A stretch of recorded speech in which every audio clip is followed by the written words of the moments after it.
Hi, everyone. Welcome to today's office hour. My name is Mackenzie Loy. I am the Senior Program Associate at APAICS. Well, thank you again for coming today. Our office hours are part of our larger Women's Collective programming at APAICS, where we hope we can be a further resource to the AA and NHPI women in our collective. Today, we will be discussing the importance of self-care and mental health on the campaign trail, infrastructure for mental health support, and mental health in the AA and NHPI community. A few logistics before we get started. We will start off our webinar with a panel, but if you all have any questions throughout the panel, please feel free to use the Q&A part of the webinar. This will also be recorded and put on our YouTube, so if you can't make it to the rest of the webinar, we will be putting it on our APAICS YouTube channel. To get started today, I would like to welcome both of our panelists, which is Cam T. Ashling and Dr. Suyemoto. Thank you for both of you for coming today. Before we get started, if you both don't mind sharing just a little bit about yourself. Sure. My name is Cam Ashling. I am a political operative in Atlanta, Georgia.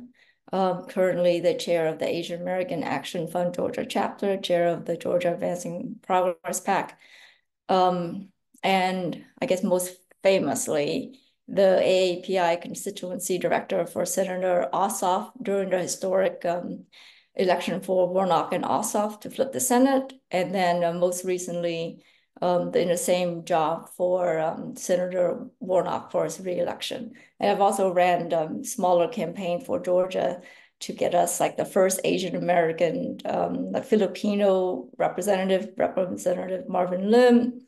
We worked on, Sam Park's campaign, Being Wing's campaign. So all our small and large election. Thank you for having me.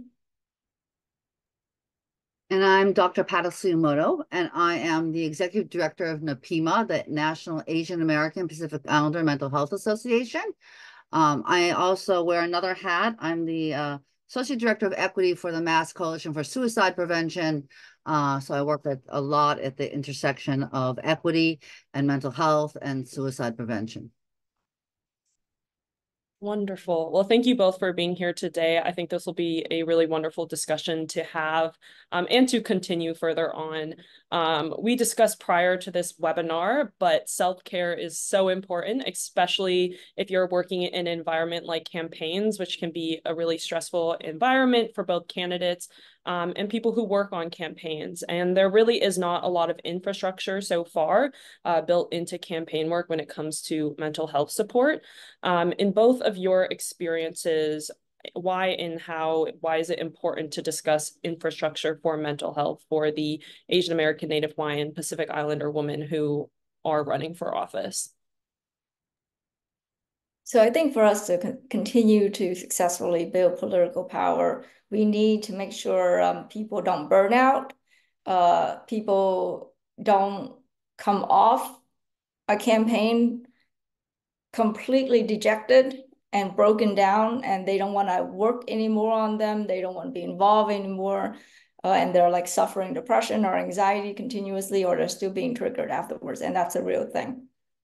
So we definitely need more support for mental health for API candidates. More so also because Asian American are kind of new at this, so we don't always have all the experience and support that maybe other minority groups have already. And as an Asian woman working in politics, it's also a new thing, right? So we have to kind of bring our own support group. And if we don't have that, we could like fall apart. Well, I think you bring up something that's important, which is that we all have mental health, right? I mean, we all do. And in certain circumstances, the stressors are much greater, like on the campaign trail, right? I mean, and so all of us, behoove all of us to pay attention to our self-care and to our mental health. But a lot of times that gets pushed aside. We're too busy, we're too much going on, too many appearances, whatever, right? And we don't prioritize our mental health, which can have pretty disastrous repercussions, right? Where people like Cam was saying, get really burned out, or suffer anxiety and depression and those kinds of things. So, I mean, I think in terms of preventative strategies as well, we need to pay attention to our mental health, to be able to go forward and do the things we all want to do, and particularly in activist and political spaces, it's very stressful. So, paying attention to what we can do to manage our stress is very important. I think you guys both bring up like very important things to think about. I mean, it is an incredibly stressful environment. And then when it comes to the NHPI community, I think mental health does have a stigma to it. And it is very important to discuss. There has been a little bit of experience so far, I think, within the United States about building infrastructure for women who are running for office. There have been a few successes with creating networks or group sessions with women who are running for office to, give support to one another and to really discuss their shared experiences and really their unique experience with running for office.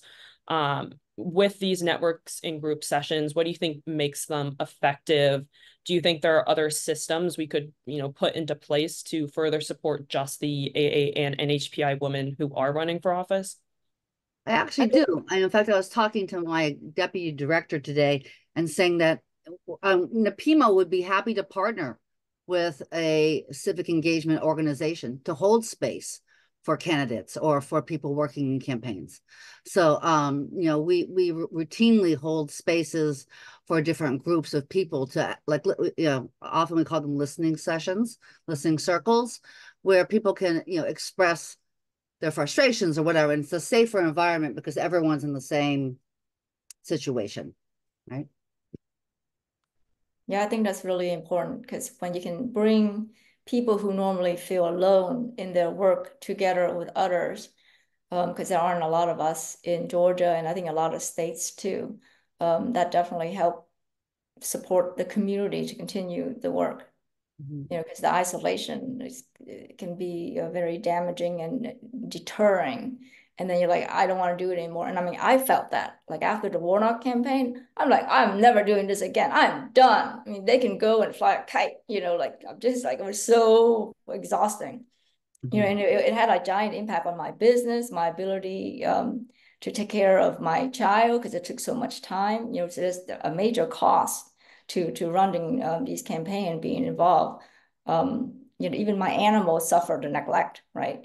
So part of the supports can also be friends and family and volunteers helping to support other parts of our life for candidates and operatives that need to continue to run for us to get through this intense cycle of election. And sometimes we only need help for maybe like 3 months up to the day of the election, so that's a giant help. And now I have a therapist. So I'm venting about, campaign stuff. And somehow after my election stuff, I end up with a stalker. So now I got a stalker situation. Yeah.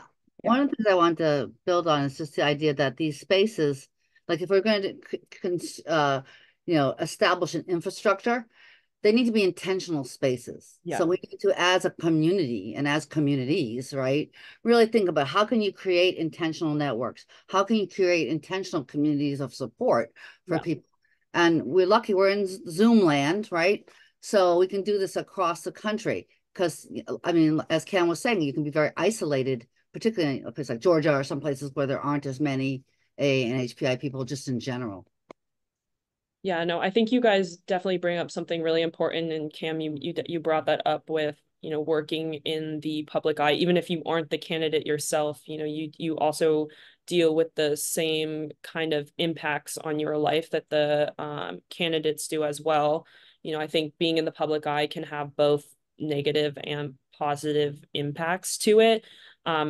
And you mentioned it earlier, but Cam, as someone who does work closely with people running for office, how were you able to handle that kind of secondhand emotional stress from the candidate themselves and be kind of that support system for them? Because that definitely is a really unique environment to be in and to be asked to be the person to give that support almost. Yeah, because sometimes when you're the campaign manager, you're also the therapist, and you're the motivational speaker. right? And you got to keep them high energy and positive, through the good and the bad, and then even after the results, because sometimes you win and sometimes you lose, and when people lose, it's another hand-holding moment. I guess I have to be. Sometimes it's easier for me to be strong for other people, right? Yeah. So I can do that pretty well. But I also depend on like petting goats to help me. I golf. I try to like get exercise.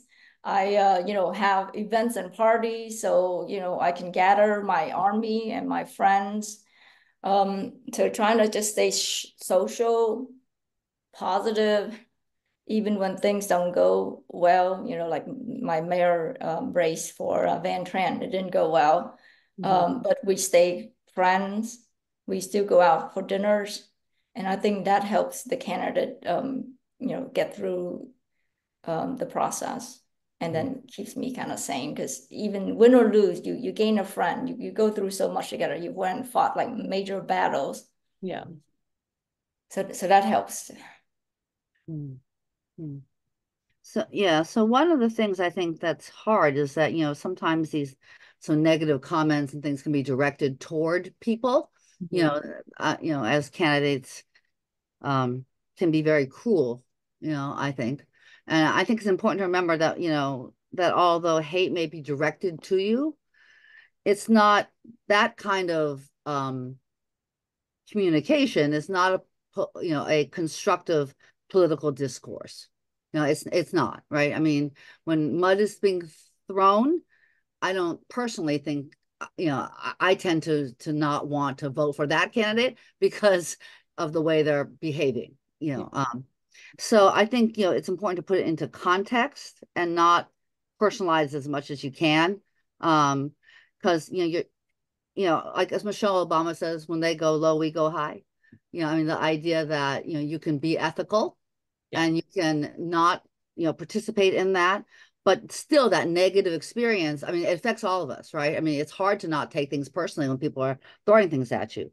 I also think that, whether it be networks, professional networks, or as Cam was talking, close friends, people on the campaign with you, it's so important to have places to process all of the stuff that's coming at you, right? I mean, or a therapist, I mean, whatever, because, I mean, it is like, it's a lot.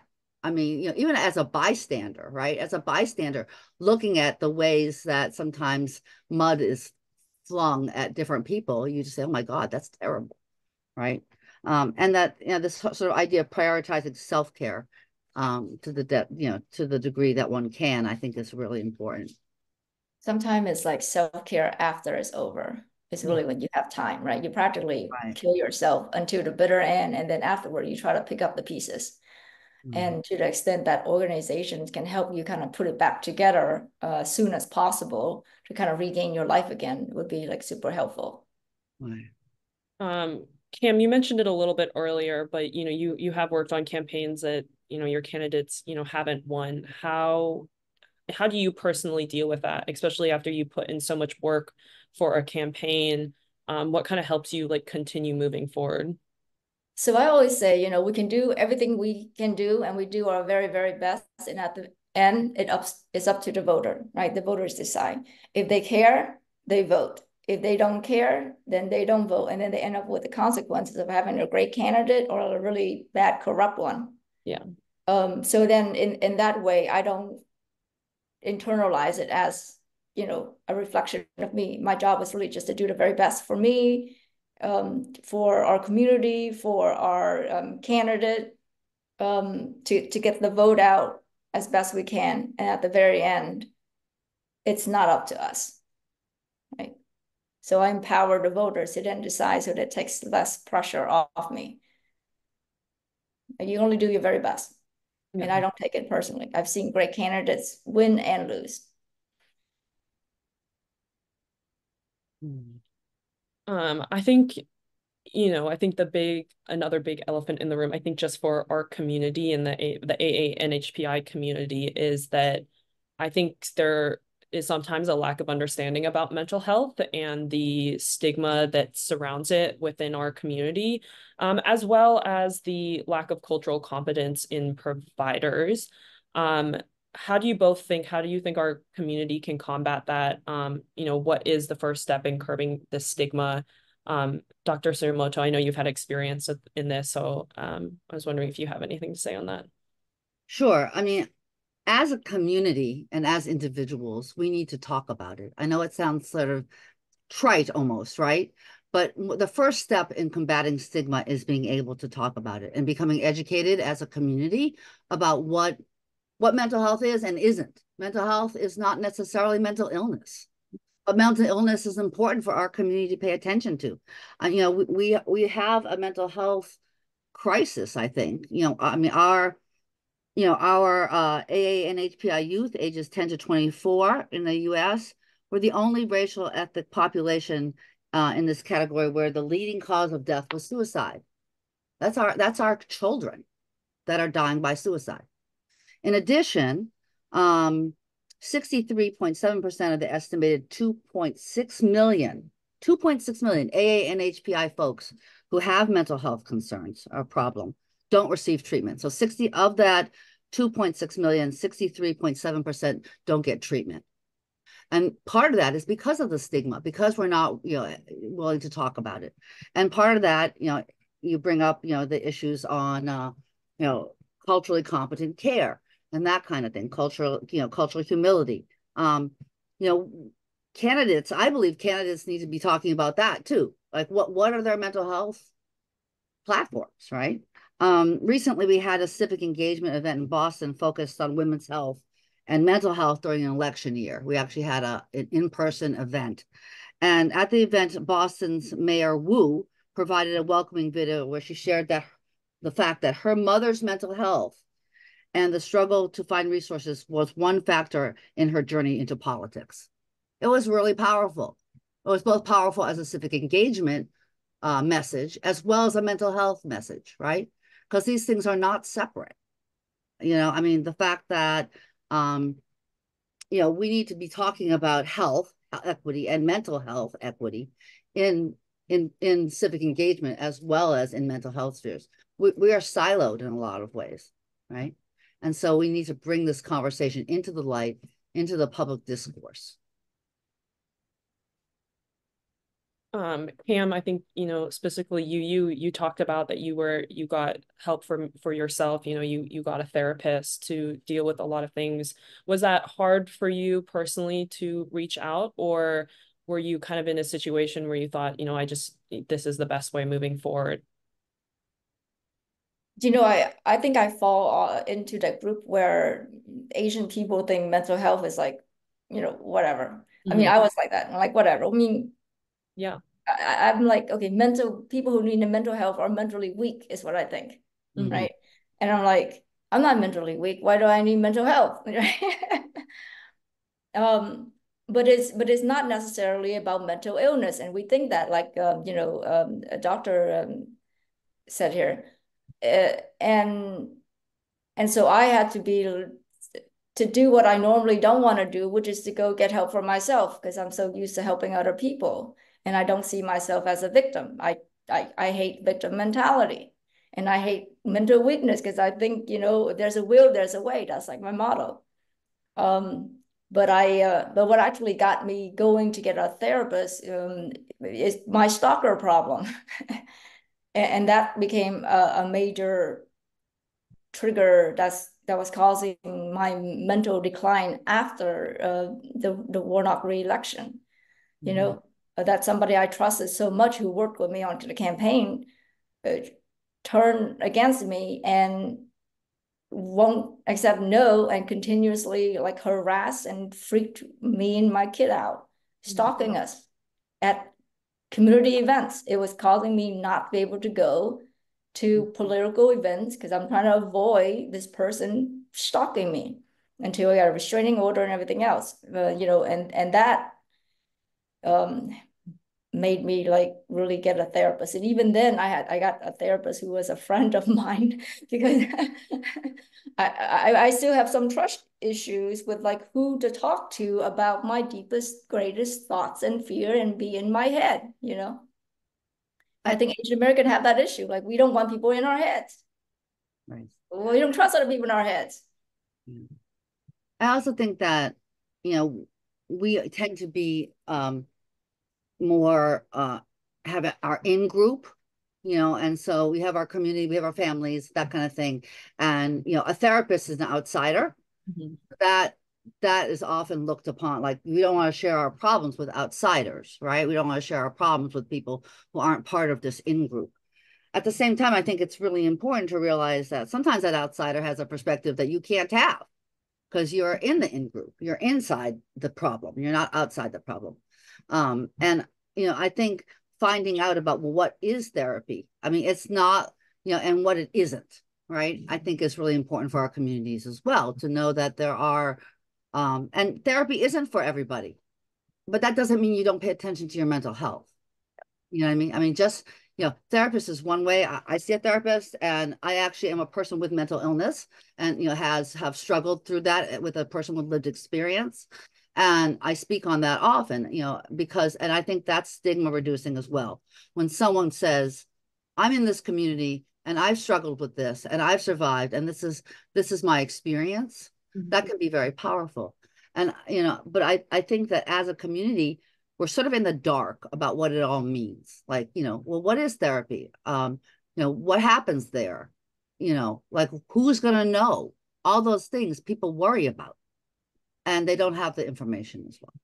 Yeah, I also think our community is not very educated on different type of like mental disorder. Like I'm now learning all this stuff about covert narcissism.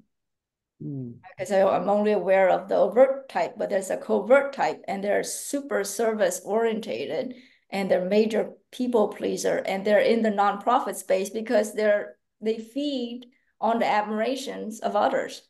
You know, so that's one type of mental disorder that I've been learning about. Funny on TikTok. So now I'm on TikTok, you know, following all these therapists with the different, you know, things you can learn from narcissism to ADHD to depression to anxiety. So I'm trying to like catch up now.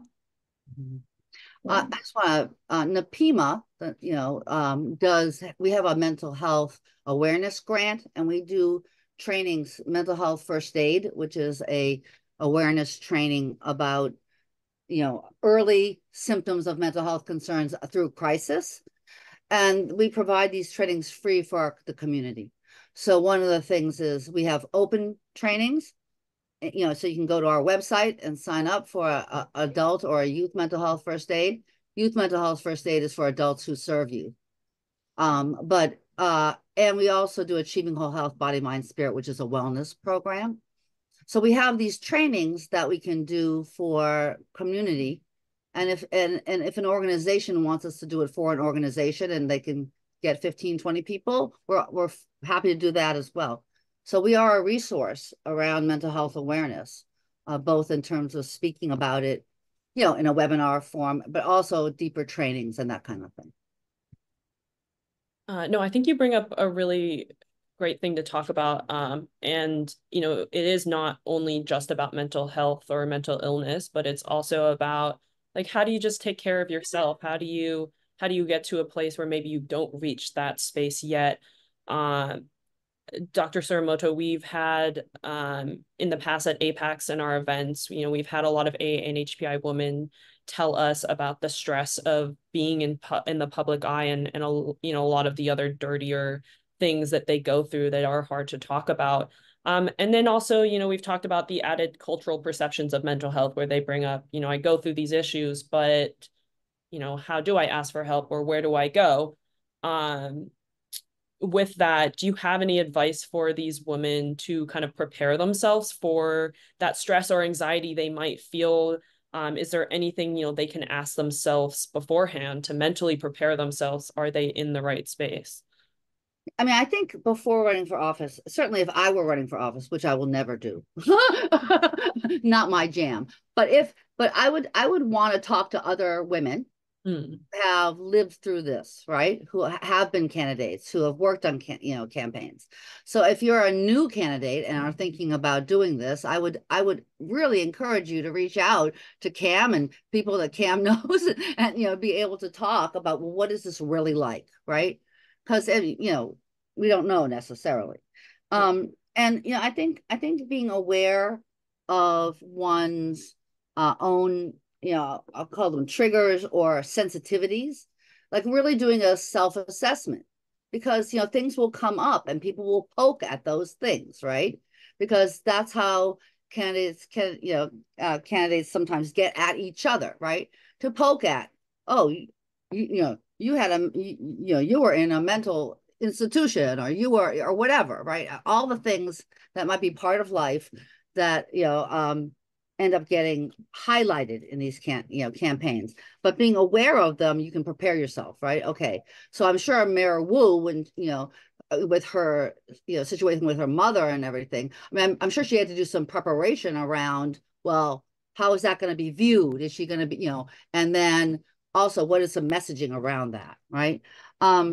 The other thing is, I mean, there's a lot of things in AA and HPI experience that we need to consider, like the model minority myth. Part of the reason why it's so stressful is because everyone thinks we're supposed to be perfect.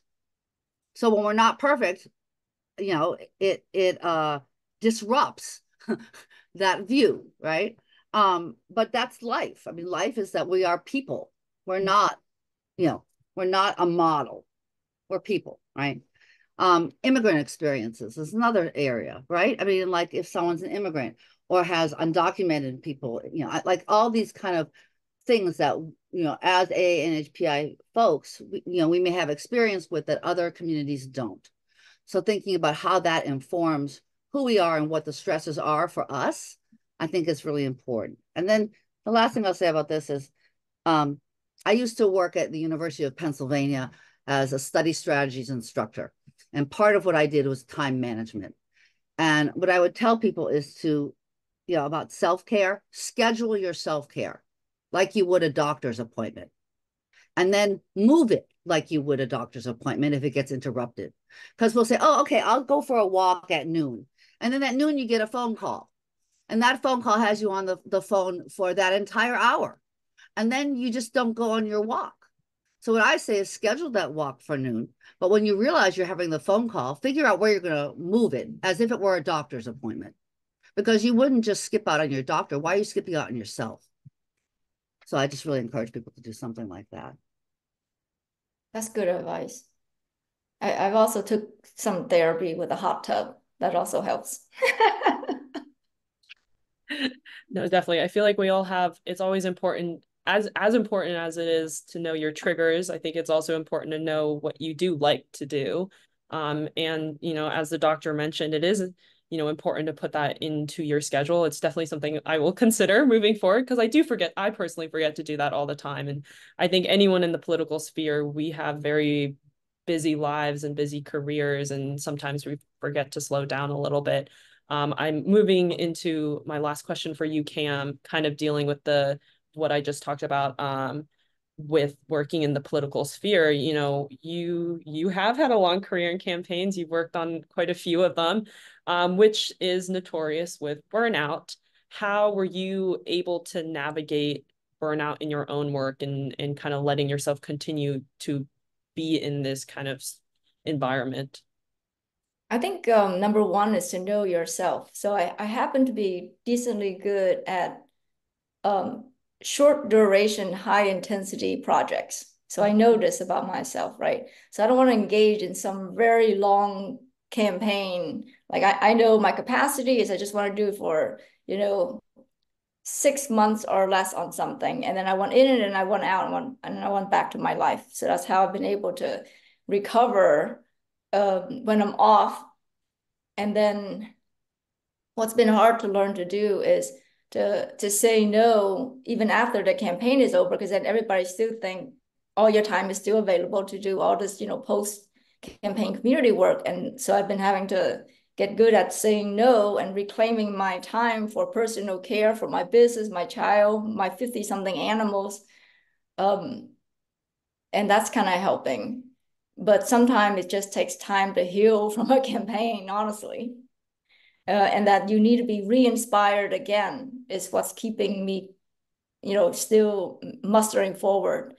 I've also had to kind of like get more in touch with my spiritual self. that's also helping me do the work, because I think a lot of the work is really for the good of our society. And I think it's like the work of God. For instance, like Senator Warnock, to me, it's like the work of God. And seeing the result of what you put in, helping other, also heals and kind of feel the desire to continue when you could just be selfish and walk away. And I definitely was feeling like, possibly walking away after this whole Warnock re-election campaign that took the life out of me. But I'm slowly moving towards, helping us now again. But that's with, knowing that the community needs me. If I need help, I can ask for it and somebody will come along and give it to me. So that helps me to go forward. And then every other election, I'm like, this is the last one, I'm done. But somehow there's something to drag me back in. But I think you bring up something really important, Cam, which is asking for help. So often, I don't think we feel like we can ask for help. And I think we need to work to the point where we can say, I need help. And I need help with something that might be stigmatized, like my mental health, right? I mean, I need help with an activity is one thing, but I need help because I'm totally stressed out is a different thing. And we need to get to the point in our communities where we can acknowledge and support each other before you get so stressed out, right? I mean, the thing is that, so knowing, like, I mean, knowing yourself is really, really important, but also knowing when, you're tapped out, right? And you might need some support, mental support. You might need practical support. You might need something that's going to help you get to that balance again. And I think really thinking about what that is. And to your question, Mackenzie, beforehand, is like thinking about ahead of time, right? Don't wait until you're on the campaign trail about like you're this much, you're about to just lose it. Think about it beforehand, right? So okay, all right, I'm getting, in mental health work, they'll often create safety plans. You know what I mean? So you have like 1 to 5 or 1 to 10, and like 1 is you're perfect, you feel great. 5 is like, you're really crappy. Maybe you're having suicidal ideation or something like that. But knowing what those gradations are for yourself, like you don't want to get to a 10 or a 5, whatever the scale is, right? You want to, at 3 or whatever, be able to say, oh, gee, signs and symptoms of my own stress are coming through. So for instance, like if someone's not sleeping well over days, right? I mean, that's something that people might brush away. But if you're not sleeping well over days, that's going to affect you. And that's going to affect your ability to deal with other stressors. So really thinking about the whole body, mind, spirit connection, because we're not just our emotions. We're not just our bodies. It all relates, right? So a lot of times people will have mental health concerns and they have stomach aches, constant stomach upset or headaches, or they don't sleep.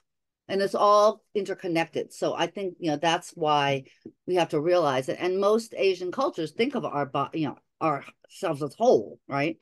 And so I think really thinking about how you can support your whole, your body, mind, spirit, in a way that will allow you to not get to the point of crisis. Yeah, I know during my campaigning, usually I will lose at least 5 pounds, right? And like I'm not sleeping, I'm not thinking about food. If it's not right in front of my face, if it's not convenient, I don't really care. Like I'm just trying to, get there, win, and be done, and then I'll deal with, my state afterwards. It's been kind of like the trend. Mm. But I hear you. We gotta figure out how to do this better. And Mm-hmm.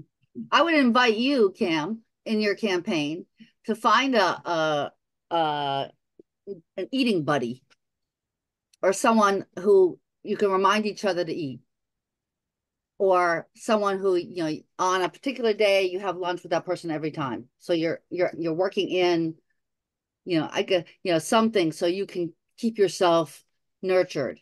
I need a nanny for myself. Is what I Yeah. need. Yeah. But maybe there's ways we can create social structures in our lives that help that. Yeah. Yeah, but it's hard. It's like, you can't be on any kind of regular schedule because you're Right. just rolling along. Like, what's the crisis? What's going on? Right. Where do you have to go? What has to be done like right now? And then you just go. And if you can find a sandwich or a bar or something to drink along the way, you do. Or sometimes I'm so stressed out during the day, the only time I can eat is like late at night when Mm. everything's calm for a little bit. My child's asleep. No one's texting me at 11 at night. Well, sometimes they do, but still, that's kind of like when I can relax enough to do it. Right. So sometimes you're like a wolf on a campaign trail. You're eating like one meal a day and then you're done, right? Right. Right. So Yeah. that's why you kind of have to train like it's a you know like you're in the military or something. Before you run or do these things, you have to be physically fit, mentally sound, you know, have your motivation and your support system in place so Yeah. that when you go in this giant rush to the end, you face burnout, but you don't burn out until after you win. Hopefully you win. So that you still have enough to get through it all. Mm-hmm. No, you guys definitely bring up some really great points because sometimes it is hard to that whole idea of like work-life balance isn't always applicable to what you're doing, which can be definitely a struggle if your work is taking most of your energy throughout your day. It can be hard to balance that out. I think to just for a lighthearted end to the panel section, you guys have both talked about it a little bit, but what helps both of you keep grounded? Like, what are the fun activities you like to do to help balance that kind of stress that you might feel in your own work? Like during the campaign or after? Okay. Like I love gardening. That's something I do to like Yeah. relax Yeah. myself. I'm farming. I've got like, Yes. 24 goats, 50 something animals. So, when I'm not dealing with the campaign stuff, I'm trying to figure out what's going on with them and who's having babies. Like before Wow. this call, I was negotiating the sale of some goats. But a whole different life. A whole different life. Yeah, something completely different, right? Right. And Right. that's distracting. And then my child is distracting. Yeah. So sometimes that helps to alleviate some of the political stress. Mm. Yeah. I do art and I really believe in healing through the arts and using art for healing, particularly mental health issues. So I'm a spoken word artist and I make jewelry. Um, I also ride my bike, which I rode my bike across the country actually in 2012. So it was kind of a thing. But I think, everyone needs to find the thing that gives them that disconnect, that ability to go into a different zone and not pay attention, to the stressors of work and that kind of thing. And for everyone, it's different. I have a problem with the term self-care because it's come to mean bubble baths and spa days. I mean, that's what it's sort of people, but I think self-care is much more personal. It's about what really gives you the space to recharge and refuel. I Yeah. definitely agree with you. I think all of us are so different and like you both mentioned before, I think it's important to know what are your triggers, but then also, what helps you deal with those triggers. And so that's all very personal to each person. And I think that is very true. And especially in an environment like politics, it can't be more true than that. If anyone has any questions, please feel free to use the Q&A button on the bottom and we can get to your questions. This time is yours. We have about 15 minutes left. So if anyone has any questions, please feel free to put them in.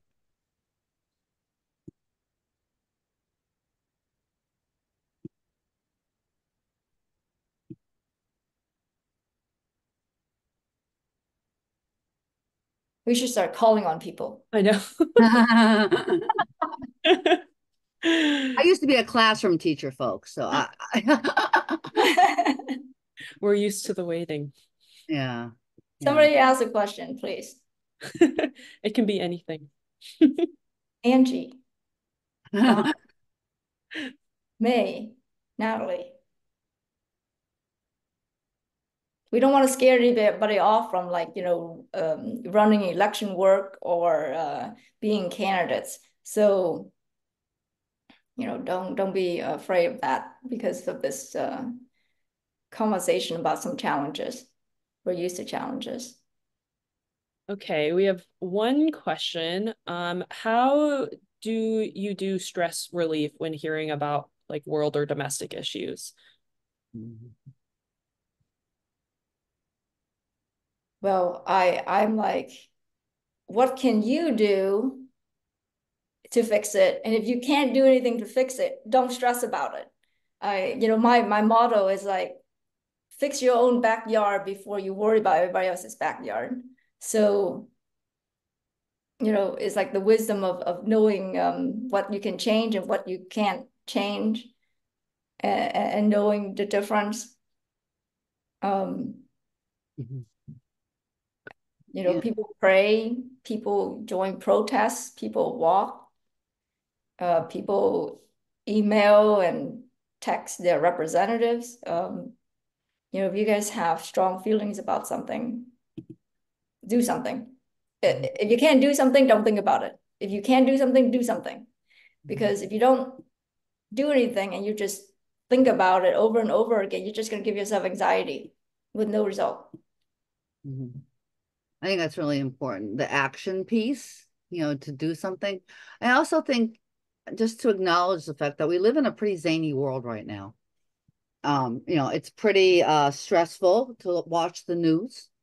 It's horrifying to see different kinds of war and all those things. And so I think it's really worth taking a pause and saying, yeah, the world is pretty crappy, right? At times. And I think Cam's advice in terms of like, well, what can you do is really important. And also thinking about how you can bring yourself back to center, because if we're in trauma all the time, and as people of color, I think all of us have probably experienced some trauma, in terms of racism and all the kinds of social determinants of health, that kind of thing. But if you're in trauma, you are not grounded, right? How can we do this work if we're not grounded? So finding ways that we can ground ourselves, even in the midst of swirling anxiety, is really important.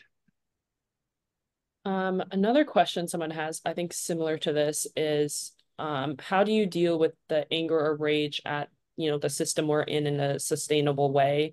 They mentioned that it can be exhausting, but then but they mean the anger that might come through your work about what. Okay, I have a good question. I have a good answer for this. Once I was on a call and somebody said, we should be organizing out of love and kindness and compassion. And I was thinking to myself, holy cow, I organize out of anger. What do you mean? So you can feel anger, but you can channel that anger and organize through anger. And I think I organize out of anger at a system that I feel has to change, or I'm trying to push for a change that's never been done. Like I'm trying to change something because I don't think it's right the way it is. So channel that energy into productive action, be strategic about it, and kind of like also soothe yourself and have positive conversations about yourself when you're mad, because I'm mad all the time, right? I'm like, why didn't that happen? Who did that? You like who put that horrible message in our flyer? Like that person needs to be gone. Like I want that person gone. Right? So and it's okay to be really mad and have rage. At one point on one campaign, I like had a total meltdown. I was like crying. I told my deputy dude, like, go get me tissue. Okay. So I was a mess, but still in my anger, I made things happen to fix the problem. Even though I was like crying all over the place and I was making like 10 phone calls per minute, to fix this thing. So I guess work with your anger and try to still stay composed, because it can be really infuriating, a lot of things that happens, you know. And I have something that, again, might sound trite, but I think it's really important to celebrate small wins because it can feel so overwhelming, the big system issues and the ways that, you know, people can feel like they're banging their head against the wall and not getting anywhere. But, you know, slowly we do get places, but it isn't always the big, you know, landslide win that we want. It's like little wins along the way. But I think a lot of times we tend to dismiss those as little. Like, well, that's not important. You know, this other thing is more important. But I do think that we need to acknowledge when we, because I mean, it's hard to do this work without any hope, right? You know, like, and so I think that, you know, when we think about, well, what are areas we have made strides, you know, I think it's important to remember them as well. This actually kind of connects to what you just talked about, Cam, but the next question is, how do you manage stress on the fly, especially when things come to a head on the campaign trail? I give yourself permission to cry, yell, vent, curse. I mean, I was like a sailor. So, I think another thing is there are strategies. I mean, there are like breathing. that's probably better. Listen to her because I don't know if I did this right. I think it's important though, expressing your emotions, not stuffing them. That's important. And we need to regulate ourselves and make ourselves, you know, feel like, you know, bring ourselves down from that elevated emotional state. And there are strategies to do that. For instance, there are breathing techniques that actually soothe your nervous system, you know, and so like learning some of those, which don't take a lot of time, just to literally bring your nervous system down a notch or two can really be helpful. So I would, you know, encourage people, you know, before they get to that situation, well, what strategies might work for you? I mean, there's all sorts of different kinds of things. There's breathing, different kinds of breathing. There's like different kinds of tapping, you know, emotional freedom technique is a tapping thing, that kind of thing. So yeah. I have to learn some of this before the next round. Because I was like, oh, I was like at 12 out of 10. Okay. Yeah. Yeah. I was like at, you know, I was about to explode. I was so upset. Um, but I did try to keep it together.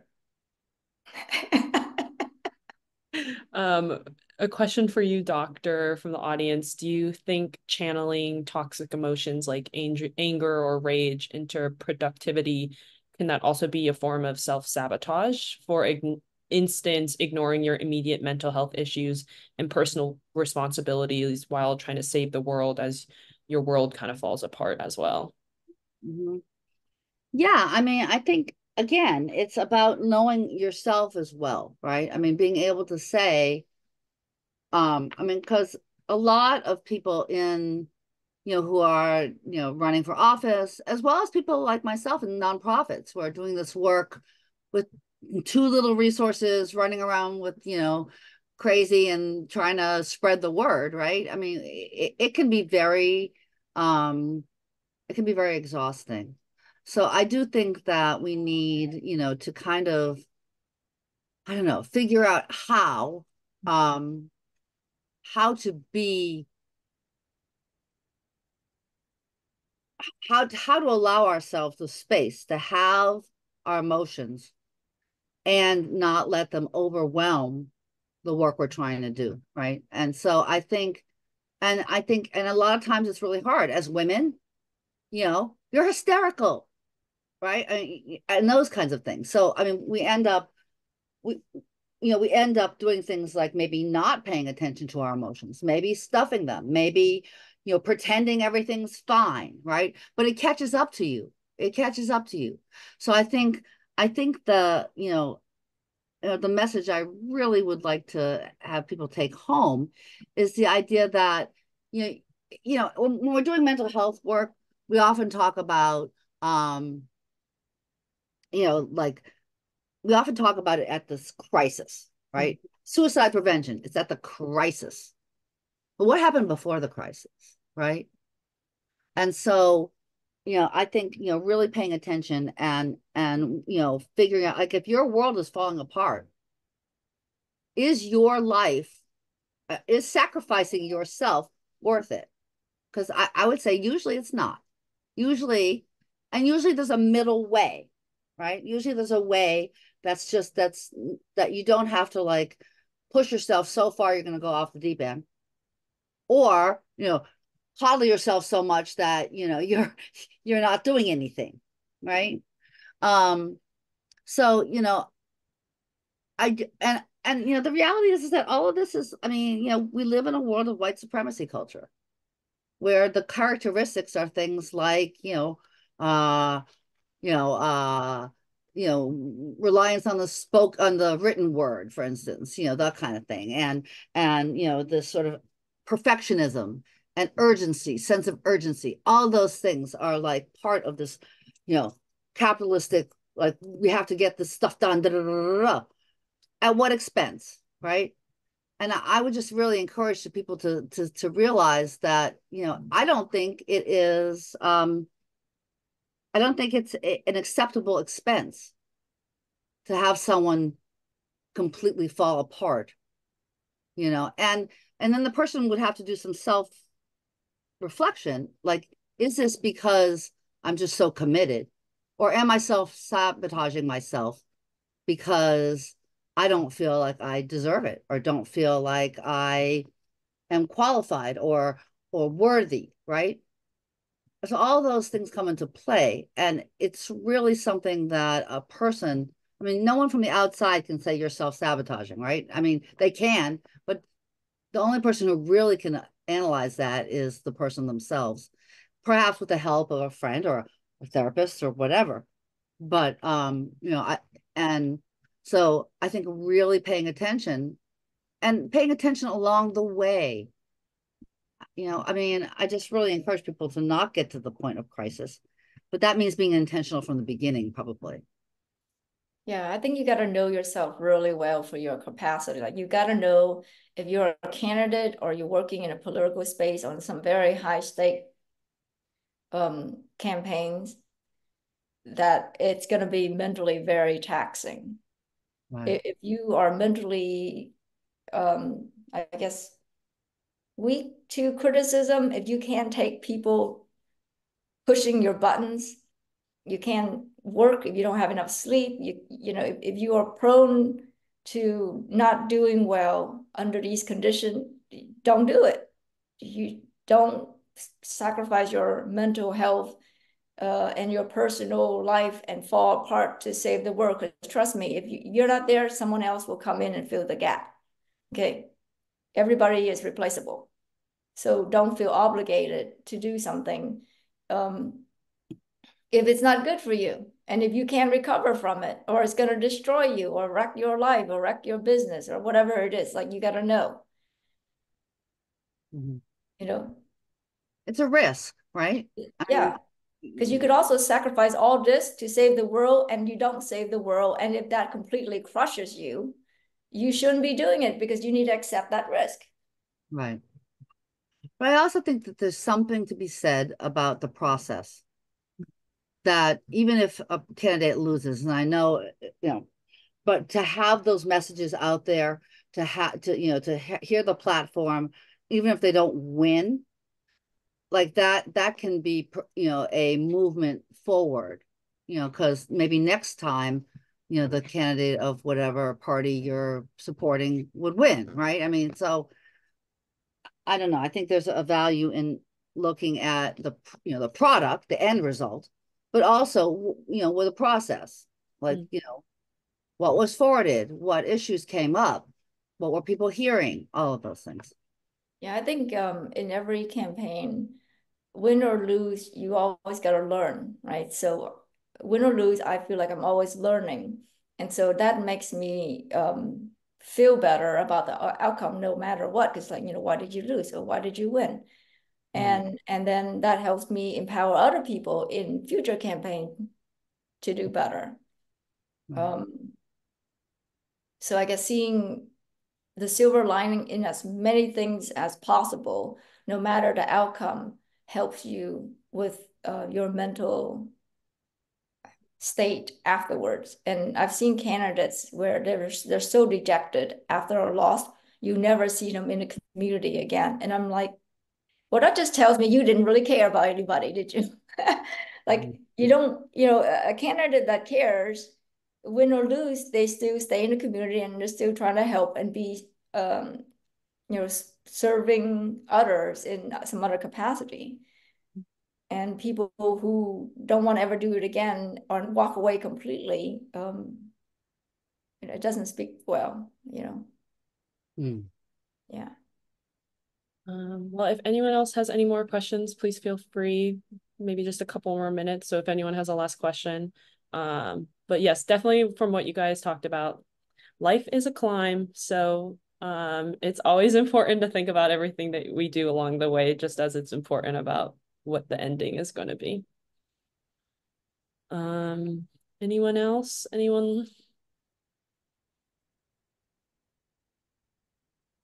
Yeah, but I'm going to pitch that we need more candidates and we need more political operatives. So all the attendees on this call and anybody who's going to see this later in YouTube, think about what you can run for. It doesn't have to be big. Start small. School board, state rep, city council, work on a campaign, volunteer, take a bite out of it, and then see how you feel.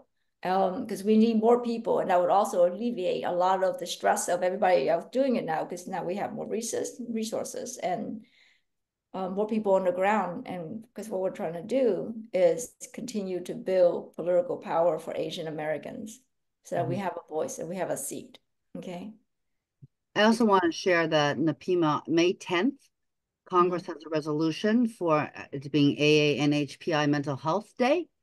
And so that's May 10th. And we're getting, NAAPIMHA's getting other states and governments and local, cities and that kind of thing to sign on and get proclamations for that date. We have information on our website, naapimha.org. But I would encourage people as well to, think about getting, forwarding mental health as an issue for different candidates as well and asking about it. All right.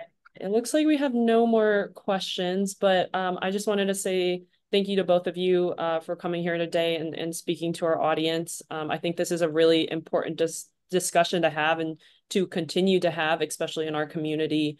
Talking about community, we do have our Women's Collective Summit this summer on June 28th and 29th, which will be in Seattle, Washington. So if any of you are able to come, I highly recommend coming. I think it's just one of those environments where you can meet NHPI women from around the country and U.S. territories, where I think we all share very similar experiences, but also differences that if you need to or meet other people who are dealing with these things and discuss the opportunities of running for office or what that might be like. So check out our website, apaics.org, for more information on that, but also future office hours. All of our office hours are on our YouTube channel at APAICS. So please check that out as well for any of our other topics as well.